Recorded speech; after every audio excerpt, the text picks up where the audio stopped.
최근 어린이집 아동학대 사건이 잇따르면서 국민을 분노케 했다. 4살짜리 아기를 폭행하는 장면을 TV를 보고 너무나 큰 충격에 생때 같은 우리의 어린 아이들에게 어떻게 이런 일이 일어났을까? 여야는 각각 특위를 구성하고 발빠른 현장 행보 속에 신속히 대책 마련에 착수했다. 아동학대 처벌 수위를 높이고 보육교사의 자격 강화와 처우 개선 등을 담은 아동학대 방지 대책이 발표된 가운데 여야의 미묘한 입장차가 감지됐다. 또한 보다 장기적이고 근본적인 정부 대책이 필요하다는 비판의 목소리도 제기됐다. 한 교수 6개의 CCTV를 단닥하면은 그럼 돈이 약 700억 정도 됩니다. 돈이 없으면 아무것도 할 수가 없습니다. 보육시설에서 이런 일이 벌어지지 않도록 조건 개선을 해주는 것이 정부가 해야 될 대책의 제일 중요한 부분인데 지금 여기에는 그런 대책이 별로 보이질 않아요. 보다 실효성 있고 근본적인 대책 어떻게 마련할 것인가? 이번 주 이슈 토크에서는 우리 보육 현장에서 아동학대를 뿌리 뽑기 위한 제도적 개선책은 무엇인지 알아본다.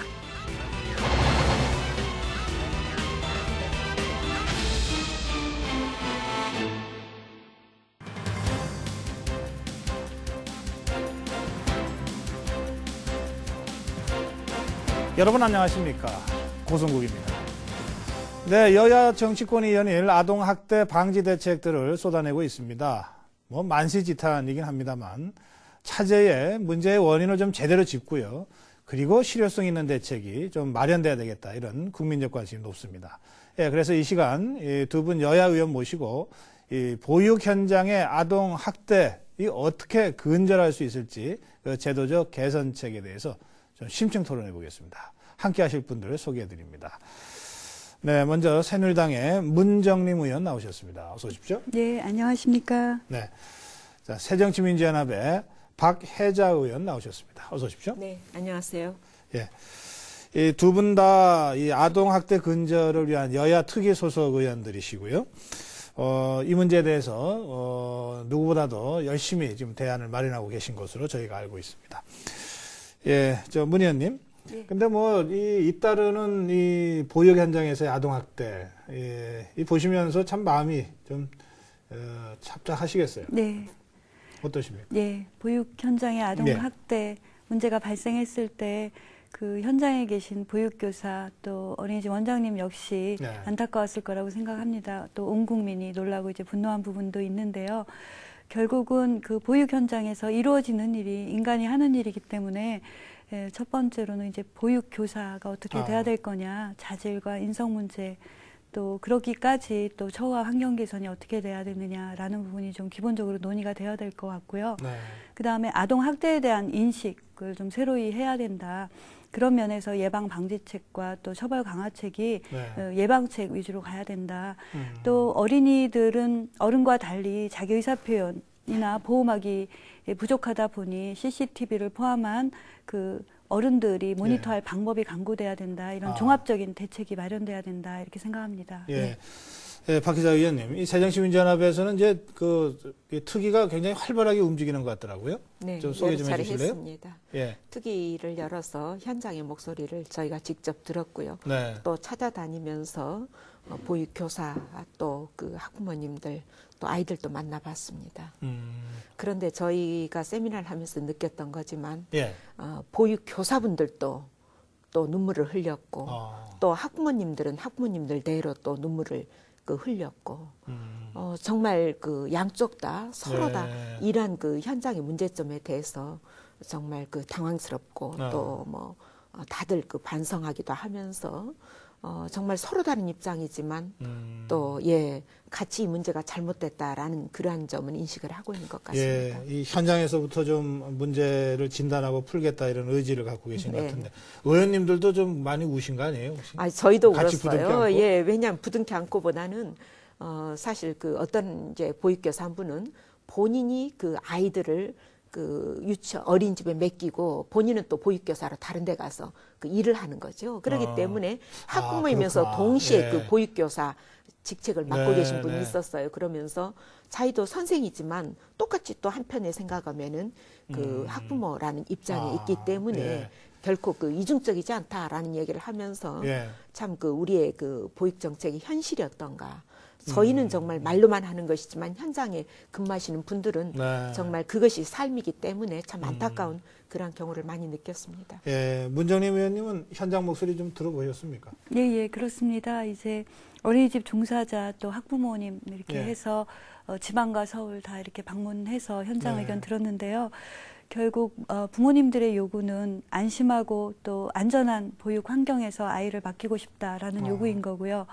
또 보육 종사자나 원장님들은 사실 어린이집이 그 부모님, 아이들 이렇게 신뢰할 수 있는 환경에서 보육이 이루어져야 하니까 이런 학대가 이루어질 때마다 정말 근무 시간도 길고 또 급여도 낮고 이런 네. 현장에서 또 아동에 대한 사랑이나 보육에 대한 중요성을 가지고 근무를 하는데도 불구하고 네.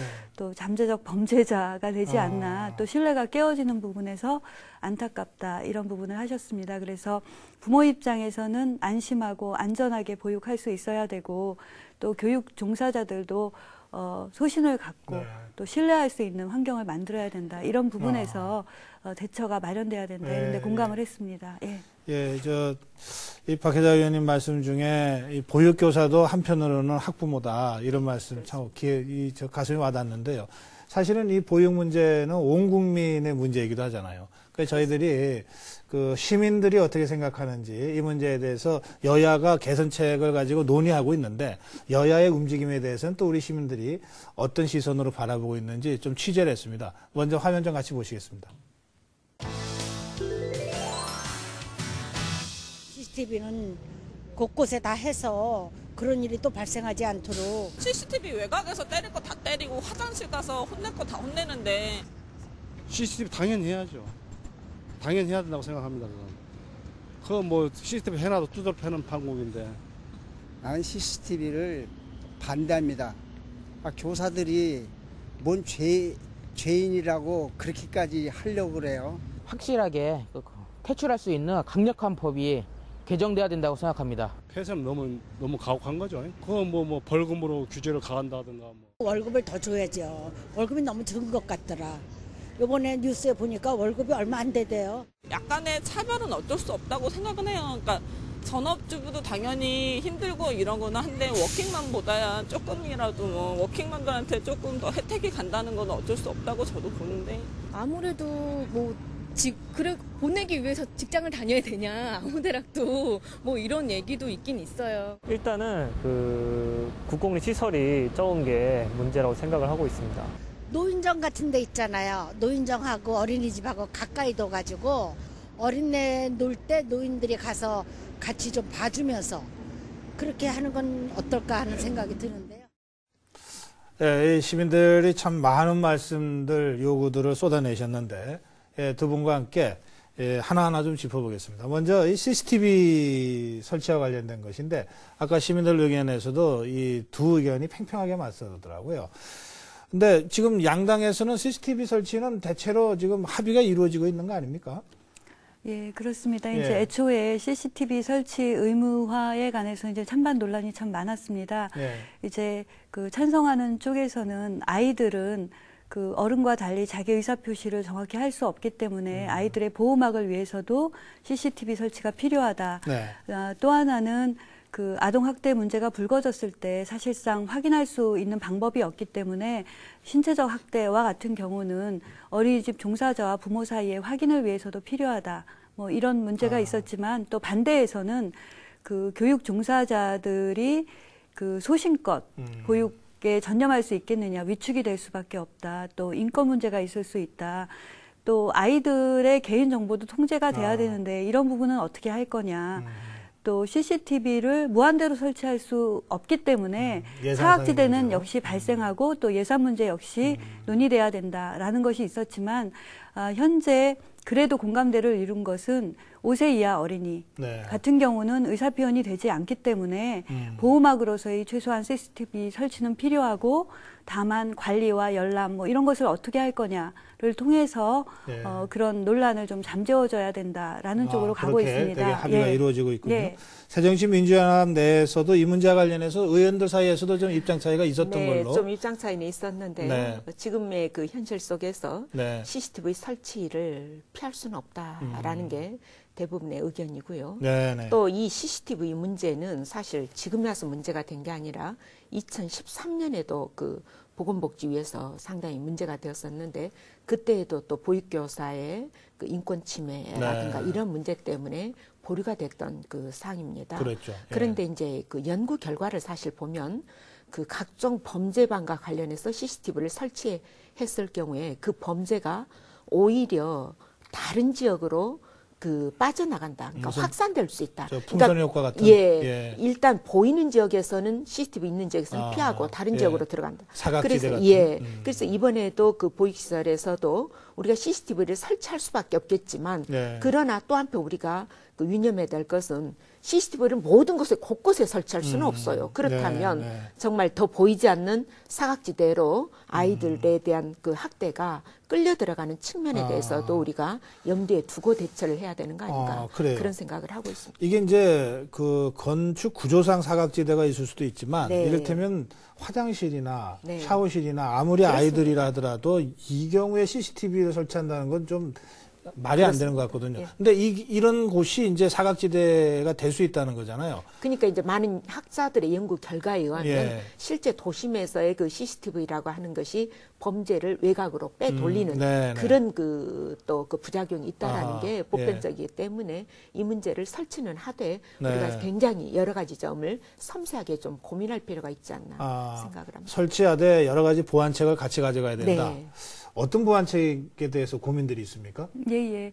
일단 이제 CCTV 설치를 할 때 이제 사각지대가 발생할 수 있다는 박계자 의원님의 의견에 공감하고요. 이제 보통 CCTV를 설치를 하게 되면 이제 어린이집 아이들 원생 수 또 반수에 비례하게 되는데 기본적으로는 이제 놀이시설, 놀이터에 설치하게 되고요. 반별로 뭐 1세 반, 2세 반, 3세 반 반별로 이제 설치를 하게 되거든요. 그래서 기본적으로 이제 어린이집 규모에 따라 다르지만 모니터와 함께 CCTV를 보통 한 6개 정도 설치한다고 보면 놀이터와 반별로 설치를 하게 됩니다.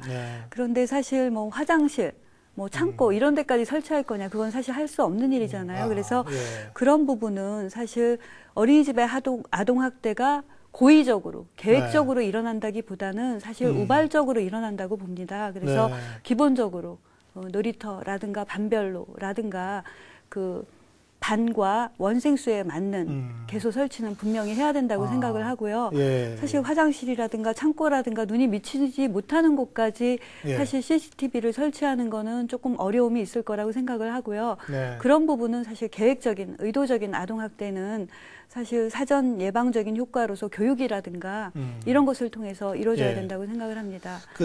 새정치민주연합에서 나온 안 중에 보면 부모교사제나 또는 안심보육 매니저제 이것이 이제 CCTV의 한계점을 좀 보완하기 위한 그런 대책인 것 같네요. 네, 특히 이제 그 조사에 따르면 실태 조사에 따르면 그 보육교사들이 굉장히 경무에 시달린다라고 하는 것은 뭐 다 알려진 사실인데요. 그 경무 속에서 스트레스가 본인들이 판단할 때 왜 아동학대가 일어나느냐 그 원인으로 첫 번째로 들고 있는 것이 그 과중한 업무로 인한 스트레스다라고 하는 것이거든요. 그러면은 그 과중한 업무가 주로 어느 시간대에 밀집되어 있느냐면 그 점심시간에.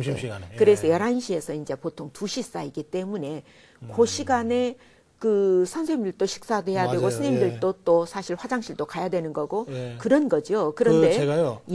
그 보육교사 10년 했던 분하고 인터뷰를 했더니 점심시간에요. 보육교사들이요. 밥을 마신대요. 부르륵 마시고 애들 밥을 줘야 된다는 거예요. 그 시간에 말이자면 대체 그래요. 인력이 전혀 없어요.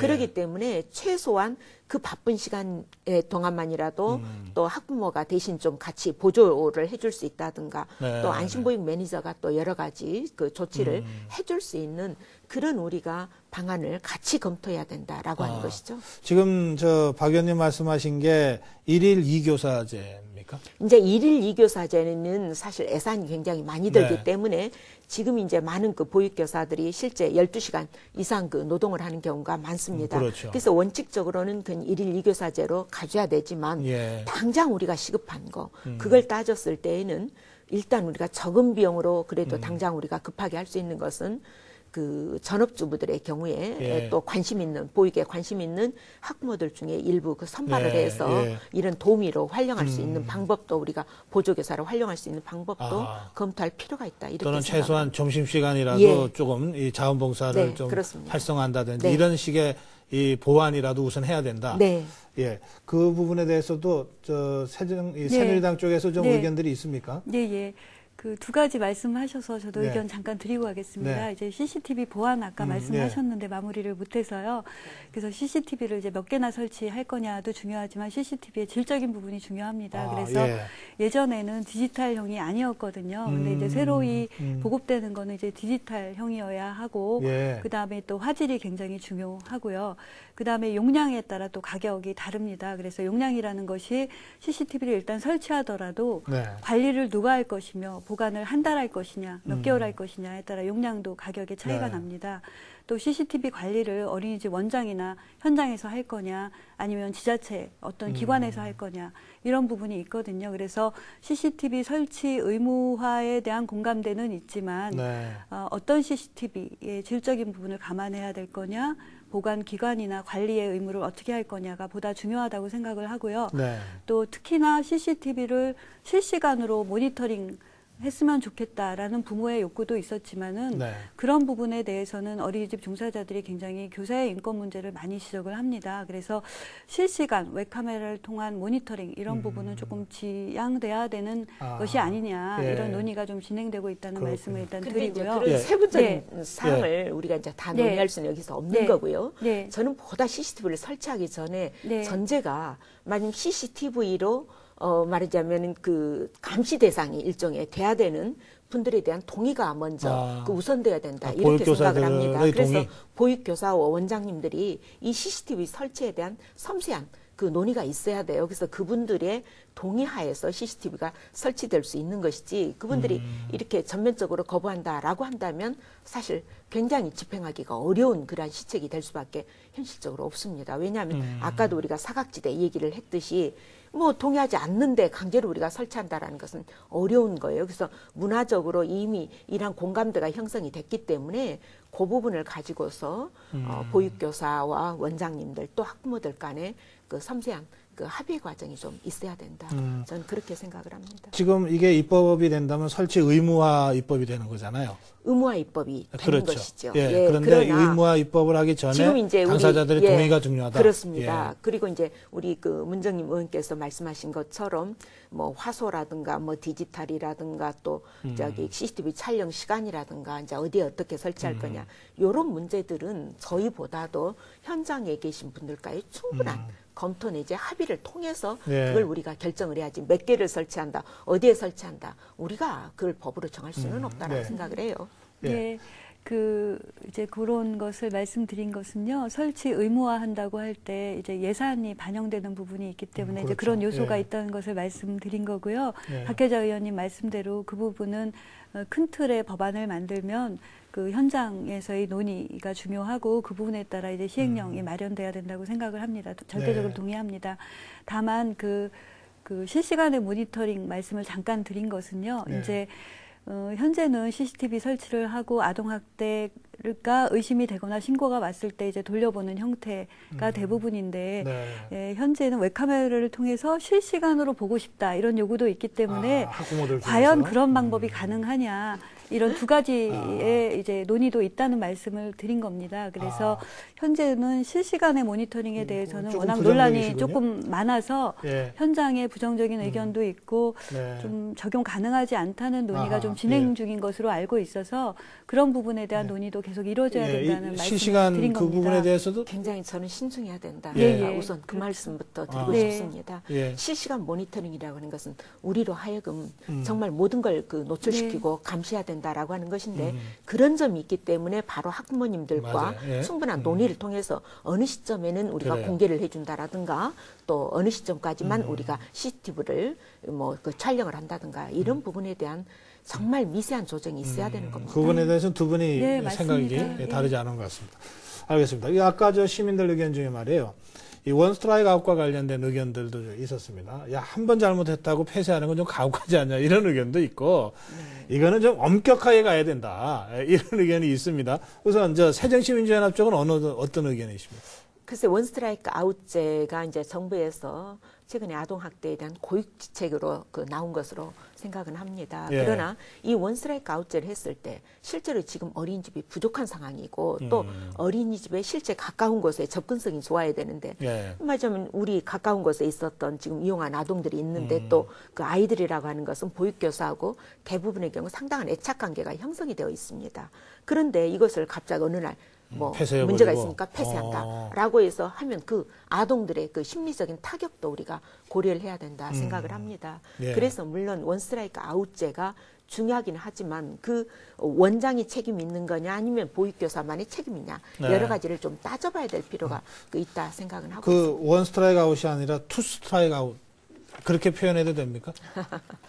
좀 그 원스트라이크 아웃을 반대한다 그 자체보다는 예. 만약에 원장도 알고 있고 또 보육교사도 알고 있다면 그건 원스트라이크 아웃제라도 적용을 해야 되죠. 상황에 따라서. 예, 그러나 어떤 우발적인 거 있고 아까 우리 문 의원님께서 말씀하신 것처럼 대단히 정말 어떤 그 긴급한 상황에서 나온 우발적이었다라든가 또 뭐 그 원장은 정말 알 수가 없는 상황이었다라든가 네. 그랬을 경우에는 조금 더 여유를 갖고 우리가 접근할 필요가 알겠습니다. 있고 또 거기에 다니는 학부모님들 의사를 좀 들어봐야 됩니다. 예. 학부모님들이 정말 여기는 폐쇄시키기를 원하는 건지 아니면 그래도 또 우리가 가야 되는 건지 알겠습니다. 이걸 뭐 좀 그 안 신중하게. 보고 그냥 무조건 한 번 터지면 너희 그냥 문 닫아라 이렇게 폐쇄하는 것은 지나치게 독선적이다. 알겠습니다.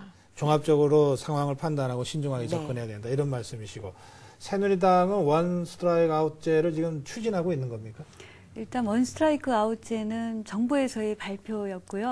예. 말 그대로 원스트라이크 아웃이라는 거는 한 번이라도 중대한 아동학대가 발생했을 때 어린이집과 거기 종사자에게 어떻게 할 거냐 아웃시킨다는 것이죠. 그래서 네.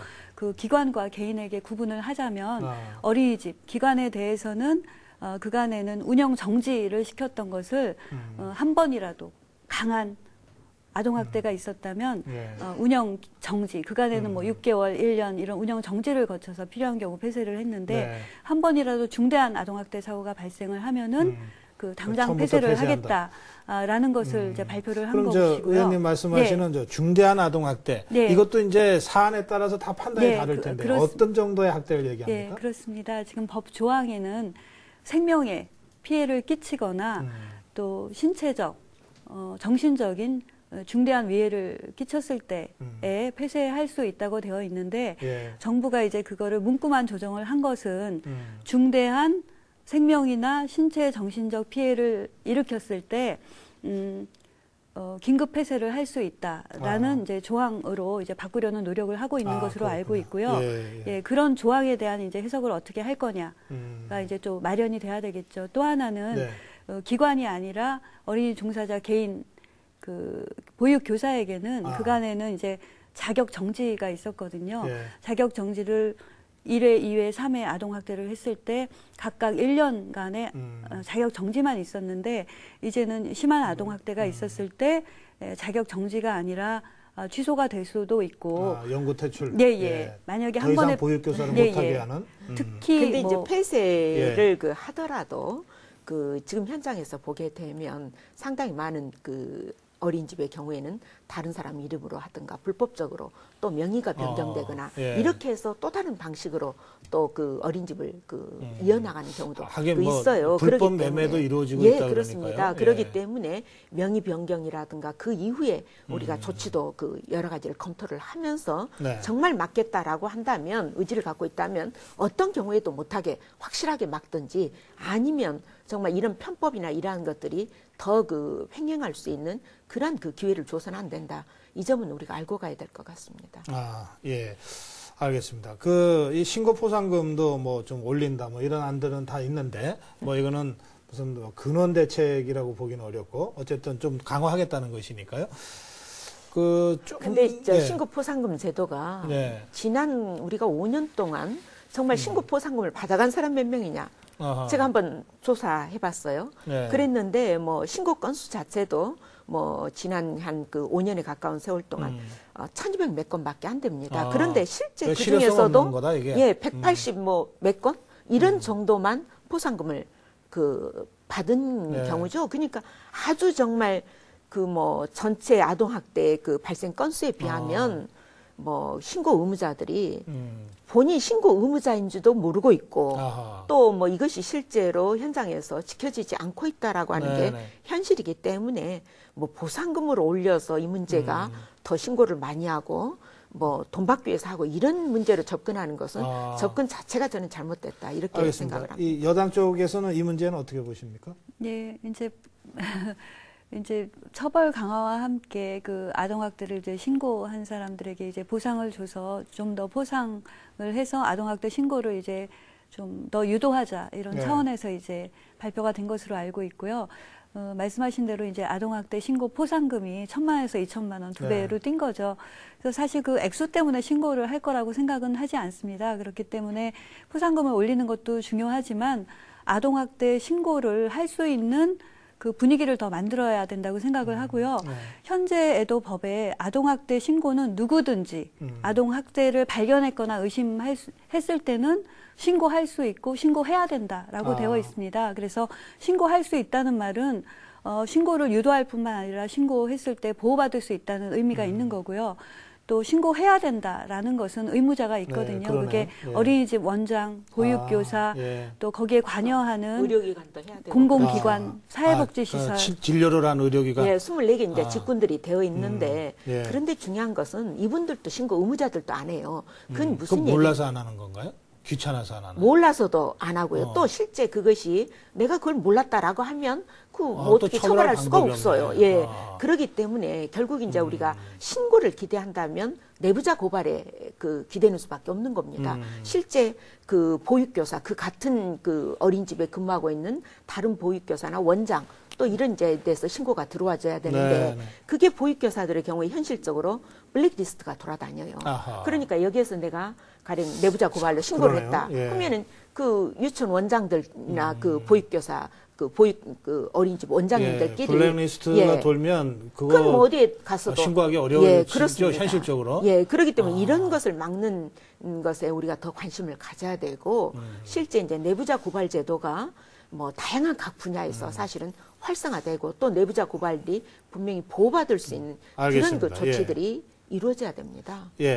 지금 블랙리스트까지 그러니까 이런 역효과가 있을 수 있다 이렇게 그런 취지로 말씀하셨는데요. 네. 아까 이제 아동학대를 누구든지 신고하면 포상금을 올리겠다는 얘기가 하나 있었고, 아동학대 신고 의무자가 의무를 안 할 때는 과태료를 내는 게 있습니다. 근데 과태료가 500만 원이었는데 1,000만 원으로 올린 것이죠. 그래서 과태료가 상향되는 만큼 신고를 더 많이 하라 이런 의도인데요. 사실 과태료만 올린다고 해서 역시 신고가 늘어날 거라고는 생각 안 합니다. 그래서 박계자 의원님께서 지적하신 대로 사실 신고 의무자가 자기가 신고 의무자인지도 모르고 있거든요. 그래서 보육시설 종사자, 사회복지시설 종사자 뭐 등등 관련 공공기관 다 의무자인데 의무자 자신이 자발적으로 신고를 해야 되는 여건을 만드는 게 중요하고요. 또 하나는 이제 어린이집에서 그 아동학대가 이루어졌을 때 보육교사가 신고를 했을 때 원장으로 혹은 보육계로부터 보호받을 수 있느냐 이런 부분에 이제 지적을 하신 건데요. 그래서 내부 고발자 보호에 대한 마련 뭐 이런 것도 이제 정부가 고민을 하는 것으로 알고 있고요. 그 중에 하나는 또 어린이집이 자체적으로 우리 기관에서 아동학대가 일어났습니다. 자진 신고를 했을 때 그러면 신고 의무가 있어서 신고를 하는 거지만 아동학대가 일어나면 현재 업무 정지, 운영 정지나 폐쇄나 아니면 보육교사 자격 정지가 되는데 할 수가 없잖아요. 그래서 좀 이 신고를 해야 되는 의무도 있고 의무를 안 하면 과태료도 내지만 또 반대로 행정처분을 경감하겠다 이런 복지부의 생각도 갖고 있습니다. 그래서 이게 처벌과 처벌 면제 이 두 가지가 어떻게 갈 거냐 조금 알겠습니다. 법적인 검토는 해야 되는데요. 예. 이런 내부 고발자 보호나 자진 신고하는 기관에 대해서는 어떤 특단의 조치가 좀 함께 갈 필요는 있다 이렇게 생각을 합니다. 알겠습니다. 예. 짚어야 될 문제가 생각보다 많네요. 두 분 말씀 듣다 보니까. 기본적으로 우리 문화가 바뀌어야 되는 거예요. 아동 학대에 대해서도 이것이 아동 학대인지를 모르는 분들이 많으세요. 어디까지가 과연 아동 학대냐. 이런 문화적인 공감대가 우리가 형성이 안 돼 있기 때문에. 알겠습니다. 예. 근데 박혜자 의원님, 새정치민주연합은 이게 보육교사들의 근무 여건이 워낙 열악한 상황을 개선하지 않으면 제2, 제3의 아동학대는 불가피하다. 이런 인식을 갖고 계신 것 같아요. 네, 그렇습니다. 그래서 일일 2근무제도 그렇고 보육교사 임금 인상도 그렇고 아까 잠깐 말씀 나왔습니다만은 정 안 되면 급한 대로 한 몇 시간이라도 보조교사 투입도 하자. 여러 가지 안을 지금 내놓고 있잖아요. 좀 설명 좀 해주세요. 이제 지금 정부에서 내놓은 정책은 대부분 처벌 위주거든요. 그리고 이제 응급조치식인데 사실 이 아동 학대 문제는 보다 본질적인 문제인 겁니다. 그렇기 때문에 이 대책도 우리가 중장기적으로 끌고 나가야 돼요. 그러니까 어떤 문제가 터졌을 때 잠시 정말 그 문제 가지고 호들갑 떨다가 그냥 또 잠잠해지면 그만두는 이런 게 아니라 우리가 시간을 가지고서 중장기적인 접근법도 같이 병행을 할 필요가 있습니다. 그런 점에서 생각을 해본다면 우리 새정치민주연합에서 내놓은 보조교사제라든가 또 일일 교대 근무제라든가 이러한 방식에 대해서도 물론 예산이 문제이기는 하지만 충분한 검토가 그럼 언제쯤은 우리가 이러한 방법들을 적용할 수 있을 것이냐 이런 것에 대한 전반적인 논의가 함께 가야 된다 이렇게 보고 있습니다.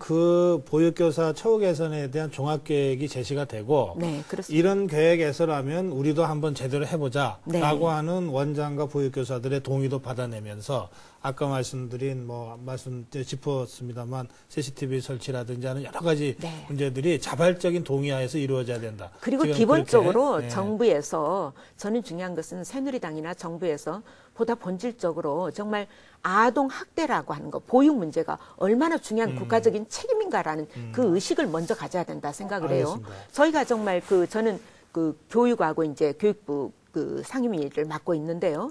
지난번에도 보육 예산을 가지고서 아주 굉장히 홍역을 치렀습니다. 그렇기 때문에 이 보육에 지금도 나오고 있는 걸 보면은 교육재정 교부금을 줄인다. 보육은 이제 지자체 책임으로 넘긴다. 이런 얘기들이 지금 언론을 통해서 나오고 있는 거거든요. 그러면 과연 국가가 우리 아이들을 미래 세력인데 이 아이들을 얼마나 건강하고 또 안전하게 키우느냐. 이 문제를 국가 정책 우선순위에 어디에 놓고 있느냐. 우리가 본질적으로 좀 검토하고 따져야 될 문제라고 생각을 합니다. 보육이 기본적으로 국가가 해야 될 의무다. 이제 이런 취지로 말씀하신 그 대목 있잖아요.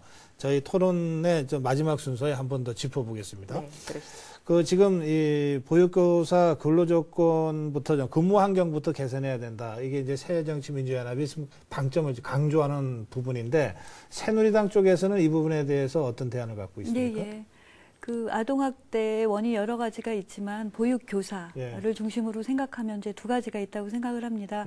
기본적으로 이제 보육교사의 자질이나 인성이 아동학대를 하지 않을 그런 조건을 갖췄느냐라는 부분이 있을 것 같고요.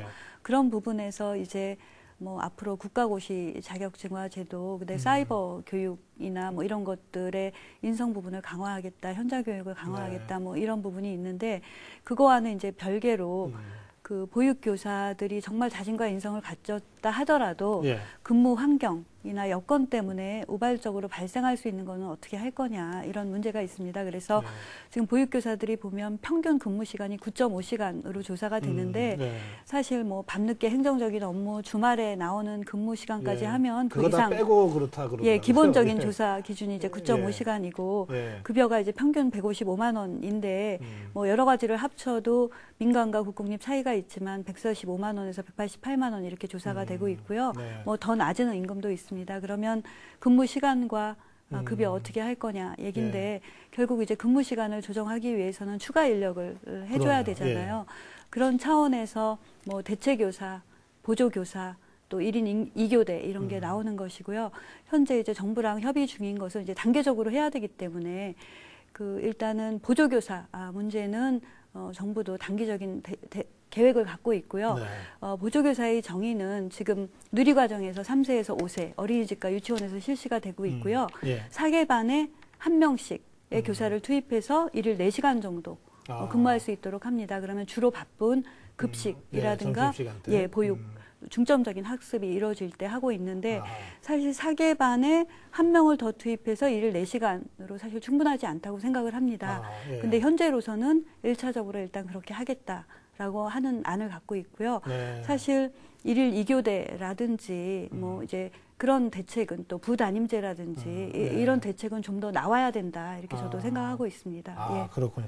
이게 다 지금 말씀하시는 것들이 예산으로 뒷받침되지 않으면 이게 그렇잖아요. 그러니까 제가 아까 말씀드린 게 정부의 정책 의지가 어디까지냐, 정책 우선순위상으로 결국 갈 수밖에 없는 문제 아니겠습니까? 예산이라고 하는 것은. 그런데 이제 방금 그 인증제 국가 그 자격 시험으로 뭐 좀 강화하겠다라는 건데요. 벌써 현장에서는 그렇게 대책이 나올 것이다라고 예상을 하고 상당히 집에서 지금 전업주부 하시는 부모님들까지도 보육교사 자격증 지금 쉬울 때 따두자. 앞으로 뭐 간단히 갈 수 있는 거니까. 그래서 지금 그 현장에서는 자격증 따는 게 아주 그냥 유행돼 있다. 열풍이래요. 그렇게 되고 가고 있는 겁니다. 그러니까 무슨 얘기냐면 정부보다도 학부모님들이나 보육교사 현장에 계신 분들이 더 앞서 있는 겁니다. 그렇기 때문에 정부의 정책 나올 걸 알고 밑에서 그거 피해가는 거 먼저 하고 있는 거거든요. 그게 현실이고 또 국가 자격시험 아니라 뭐를 해도 결국은 그것에 대한 우리가 받을 수 있는 페이업, 그러니까 말하자면 우리가 처우라고 하는 것이 개선되지 않는데 국가시험에 정말 걸맞게 처우나 우리가 근무 환경이 갖춰지지 않는 여건 속에서 시험을 강화해서 뭐 자질을 높이겠다? 그게 통용될 수 있는 거냐? 이건 뭐 본말이 전도된 거죠. 처우를 먼저 갖춰주면 자동적으로 질은 높아지게 되어 있는 겁니다. 근데 본말을 전도시키고 있는 것이라고밖에 볼 수가 없어요. 지금의 보육교사 이 양성 제도 여기는 그러면 손을 안 봐도 된다 이런 말씀이신가요? 양성 제도도 여러 가지 문제가 있어요. 지금 뭐 그 사이버상으로나 인성교육 없이 뭐 학점만 그냥 따면은 그 자격증을 받게 되어 있고, 고등학교 졸업하고 뭐 몇 시간 따면 되고 또 뭐 2급 자격증도 뭐 몇 시간 또 근무한 이런 것으로 되어 있는 것도 우리가 정비할 필요가 있어요.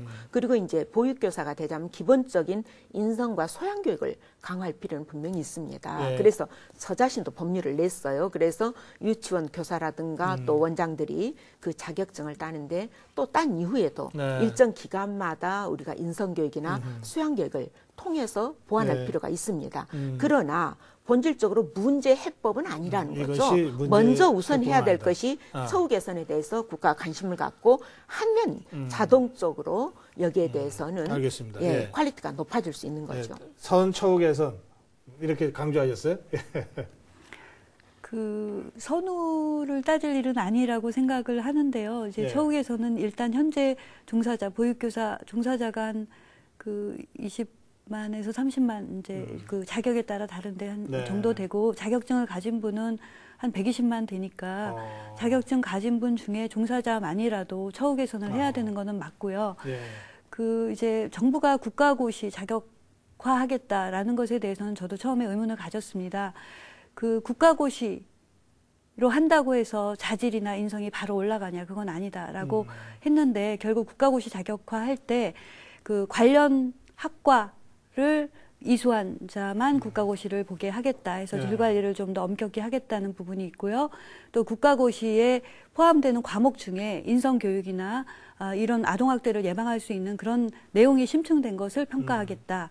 또 사전에 평가를 해서 인성평가를 통과된 사람만 국가고시를 보게 하겠다. 이제 몇 가지 안을 갖고 있는 것 같습니다. 그래서 흡족스럽지는 않지만 자질과 인성을 포함한 국가고시를 마련하겠다고 하는 것인데 그래도 지금 빈틈은 있습니다. 현재 사이버 교육, 또 학점 취득제 이것을 어떻게 할 거냐. 라는 부분에 대한 보완책이 아직 많지 않거든요. 그래서 사이버 교육과 학점은행제 역시 그 인성교육이 포함된 그 내용을 좀 강화할 생각은 갖고 있는 것으로 알고 있는데 그런 부분에 대한 심층적인 검토가 필요하다라고 생각을 하고요.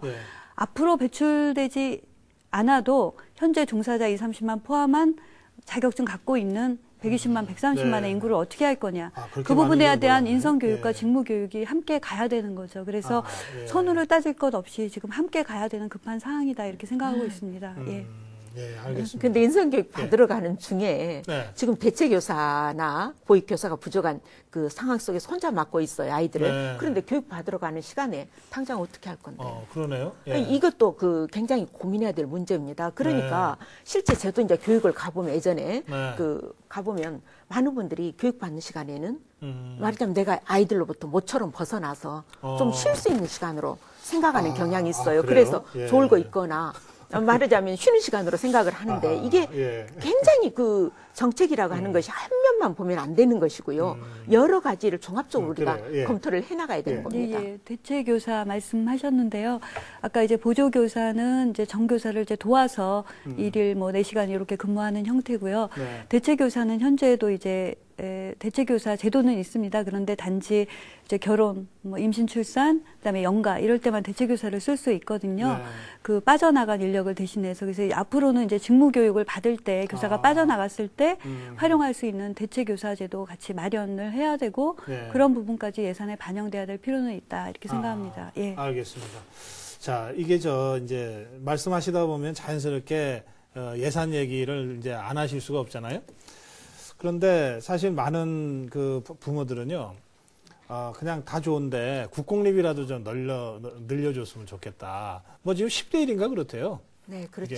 그래서 뭐 로또 당첨될 정도다 이런 얘기거든요. 그래서 이게 국공립 어린이집 확대라고 하는 것은 뭐 사실은 모든 학부모들이 원하는 것이기 때문에 장기적으로 추진해야만 되는 것 같은데 새누리당에서는 이 문제 어떻게 보십니까? 네.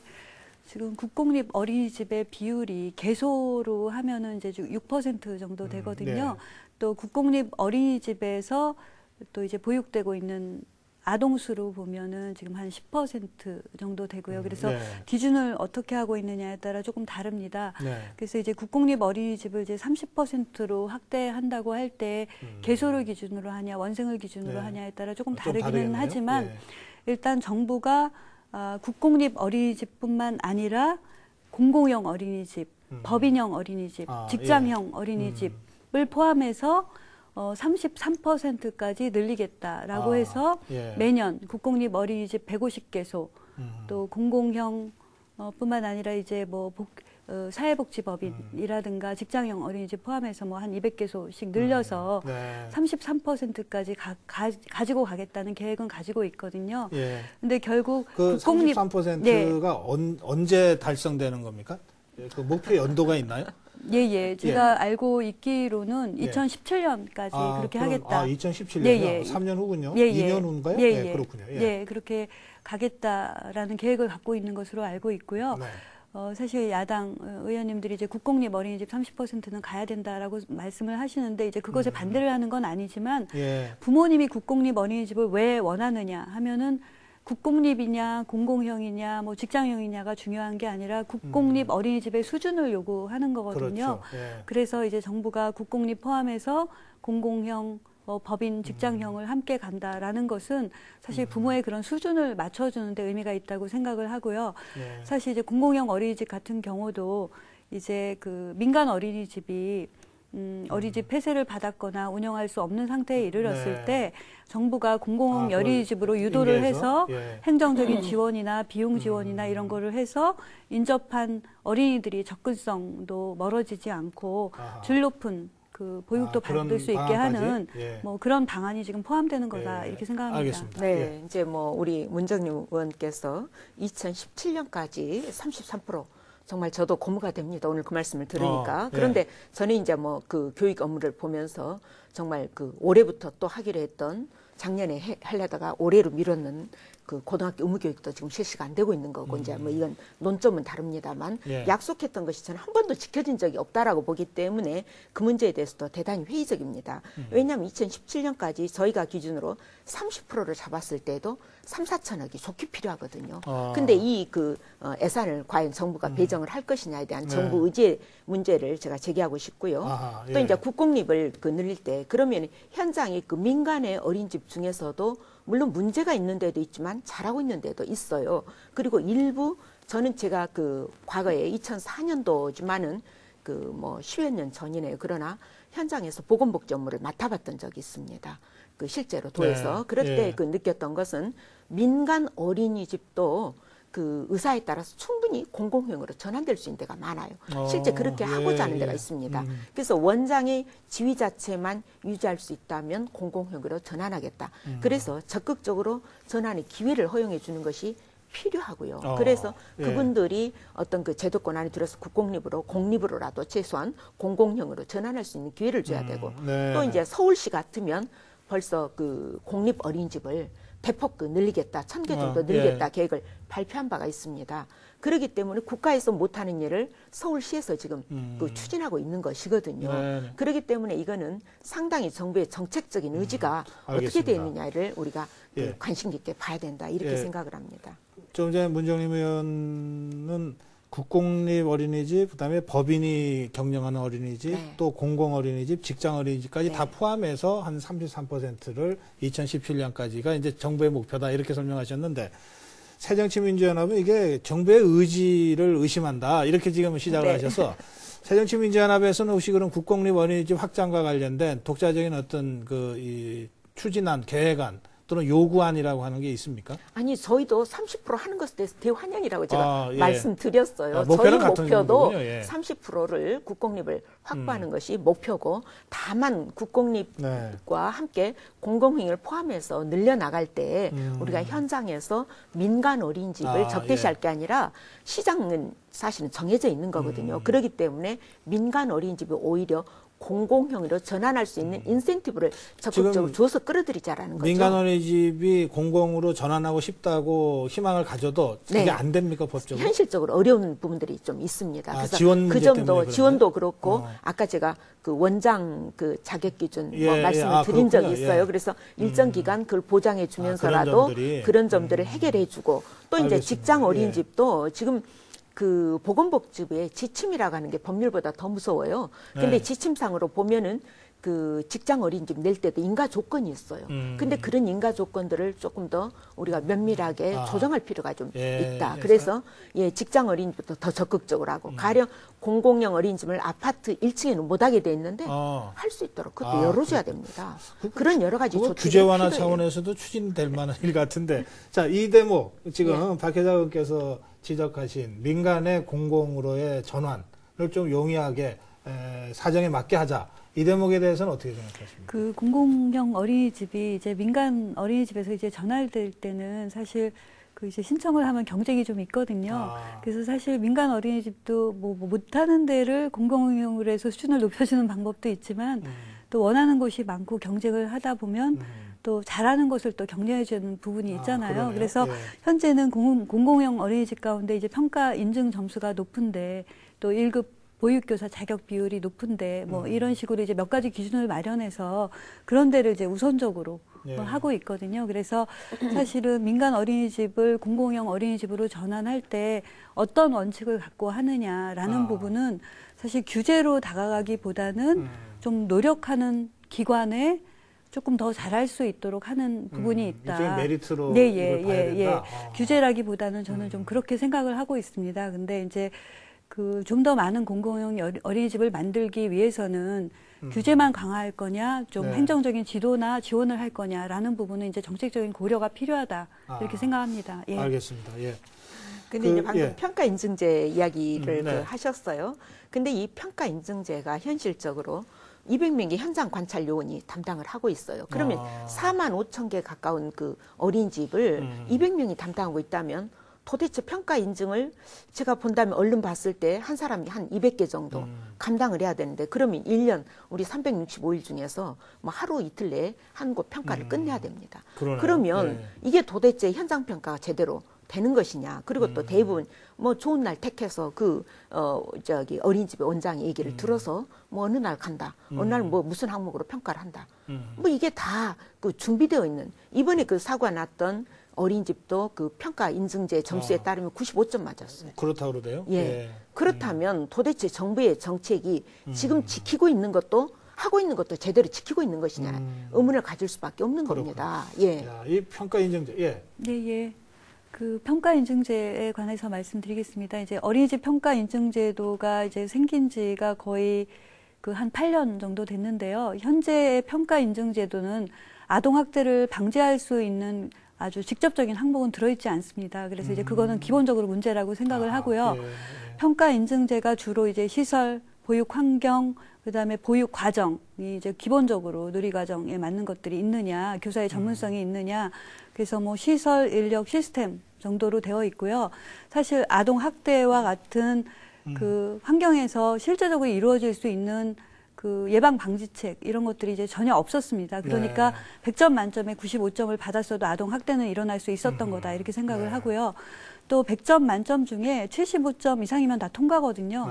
근데 다 뭐 95점, 90점대를 넘는 거거든요. 그래서 이거는 평가 인증제가 사실 보육을 진흥하기 위한 거냐, 질 관리를 하기 위한 거냐, 목적이 조금 변질됐다라는 부분이 있습니다. 그래서 현재 100점 만점 중에 뭐 기본적인 그 자가평가 10점, 그 다음에 항목평가 10점, 심의의견서 뭐 25점, 뭐 이거를 제외하면 55점이 현장 관찰자라고 해서 보육진흥원 직원이 2인이나 3인 하루 나가서 평가해서 55점을 좌우하거든요. 그래서 이런 형식적인 부분보다는 내용적으로 내실화돼야 되고요. 아동학대를 예방할 수 있는 항목이 구체적으로 들어가야 됩니다. 지금 박혜자 의원님이 지금의 평가인증제 유명무실한 제도 정부 의지를 그렇습니다. 다시 질타하셨는데 대체로 동의하시네요. 지금의 제도로는 실제로 그럴 수밖에 없다. 뭔가 보완이 필요하다. 이 시간이 다 됐는데요. 두 분께 아까 제가 약속드렸잖아요. 이 국가의 의무라고 하는 차원에서 이 보육 문제를 어떻게 봐야 되냐 이 주제 다루겠다 했는데 마무리 말씀을 해주셔야 되겠는데요. 먼저 박 의원님께서. 그러니까 이제 저희가 새로운 정책을 내놓고 하는 것도 물론 저희가 필요하고 중요합니다. 그러나 기존의 정책도 정부가 정말 의지만 있다면 정말 현장에 맞도록 우리가 적용을 하고 성과를 거둘 수 있는 것들이 있는데 그러한 것들이 제대로 안 되고 있다라는 것이고요. 보육 문제가 제발 한때 잠깐 문제가 터지면 그냥 뜨거워졌다가 또다시 본래대로 돌아가 버리는 그런 문제가 돼서는 절대로 안 된다라는 생각을 가지고 있습니다. 그래서 차제에 정부 스스로 보육에 대한 국가 책임을 명확하게 하고 관리 감독 업무 또 정말 현장에 맞는 그러한 그 정책들을 집행해 나가는 의지가 중요하다 이렇게 생각을 하고 있습니다. 문정림 의원님. 네. 이번에 이제 아동 학대 문제가 불거지다 보니까 아동 학대 예방을 위한 대책이 한 4가지 정도 나왔습니다. 기본적으로는 아동 학대가 무엇인가라는 것에 대한 인식을 새로이 하기 위해서 이제 교육 이런 것이 필요하고 보육교사의 자질, 인성, 그와 함께 처우 개선이 함께 가야 된다고 생각합니다. 또 CCTV와 같은 이제 모니터링 방법이 이제 도입에 이제 시기가 됐는데 그런 부분도 이제 문제점이 생기지 않도록 좀 잘 보완할 필요가 있다고 생각을 하고요. 그보다 근본적인 것은 이런 아동 학대 문제가 불거지다 보니 그 보육의 질이 어떠냐라는 근본적인 문제가 이제 대두가 됐습니다. 그래서 현재 0세에서 2세까지는 이제 양육비를 지급을 하고 3 내지 5세를 포함해서 이제 전체 어린이집이나 유치원에 보낼 때 이제 보육료 지원이 이루어지고 있는데 그 양육비와 보육료 지원에 대한 그런 논의도 다시 이루어져야 된다. 뭐 이런 얘기도 있습니다. 그래서 근본적으로 아동학대 예방은 물론이고 보육의 질을 높일 수 있는 방법 이런 거를 함께 이제 고민해야 된다 이렇게 생각합니다. 이 보육과 관련된 법 개정, 제도 개선은 그 보건복지소관인가요? 일부 이제 일부 또 교육이도 같이 합니까? 교육이도 같이 있습니다. 그럼 박 의원님은 교육이시고 그렇습니다. 문정림 의원님은 보건복지이십니까? 그럼 두 분이 손잡으면 다 되는 거네요. 아니, 여기에 대해서 사실 여기에 대해서는 여도 야도 없어요. 이 문제는 우리 아이들 건강하게 키우자라는 주제이기 때문에 이제 정부의 의지가 어디 선에 더 초점이 맞춰져 있느냐지 반대하고 뭐 서로 그럴 문제는 전혀 아니라고 저는 생각을 합니다. 서로 그 협조해서 아무튼 성과를 거둘 수 있는 정말 그런 정책을 만들어내는 것이 중요한 우리의 역할이죠. 근데 이제 우리 국민들은 법 고치는 거는 꼭 필요한데 예산이 뒷받침되지 않으면 또 기다려야 되지 않냐 이러고 예산 확보에 대한 방안 뭐 보관이 있으십니까? 아까부터 제가 말씀드렸죠. 예. 저희는 예산 확보에 대해서 예. 야당으로서는 어떻게 할 수가 없어요. 여당과 저희가 정부한테 보육료를 가지고도 요구하는 문제를 수밖에 없다. 제기를 했었던 그런 차원이 있고요. 예. 그렇기 때문에 정부의 정책 의지가 정말 중요하다라고 말할 수밖에 없는 게 보육이 과연 정부의 정책 우선순위에서 몇 번째냐. 왜 보육료도 알겠습니다. 제대로 국가 책임으로 지급하지 않느냐. 그리고 또 이것을 책임을 지자체로 떠넘기려고 하는 거. 예. 이것도 굉장히 국가가 그 책임을 정말 방기하는 것이다. 저는 그러면 여당인 그렇게 보고 있는 거죠. 문정님은 답변 들으면서 마무리할게요. 의지를 좀 밝혀주세요. 예산 마련이 중요하다는 말씀에 동의합니다. 이제 실효성이 있어야 되니까요. 네. 근데 이제 당장 비용이 드는 거는 이제 CCTV 설치 문제, 보조교사 문제, 그 다음에 이제 뭐 포상금 지급을 이제 2배로 올리겠다. 또 이제 국가고시 자격화할 때 이제 준비 비용, 평가 인정 비용, 이런 거 다 필요하다고 생각을 합니다. 그래서 단기, 중장기 계획이 굉장히 꼼꼼하게 가야 되고요. 복지부, 또 뭐 안행부, 또 교육부, 또 기재부의 업무 협의도 필요하고 정부와 지자체, 어린이집 간의 논의도 필요하다 이렇게 생각합니다. 예. 알겠습니다. 예, 오늘 두 분 말씀 잘 들었습니다. 고맙습니다. 네, 감사합니다. 네, 보육 현장에서의 아동 학대 어떻게 뿌리 뽑아야 할지 두 분 의원님 모시고 고민해봤습니다. 오늘 저도 많이 배웠습니다. 이 보육은 무엇보다 미래를 위한 투자라고 하는 점 잘 명심해야 될 것 같습니다. 이번만큼은 여론에 떠밀려서 설익은 대책을 낼 게 아니라 정말 이 문제의 근원을 치료할 수 있는 그런 근본 대책이 나오기를 기대하고 촉구하겠습니다. 이슈토크 정책으로 소통한다. 여기서 마무리합니다. 여러분 고맙습니다.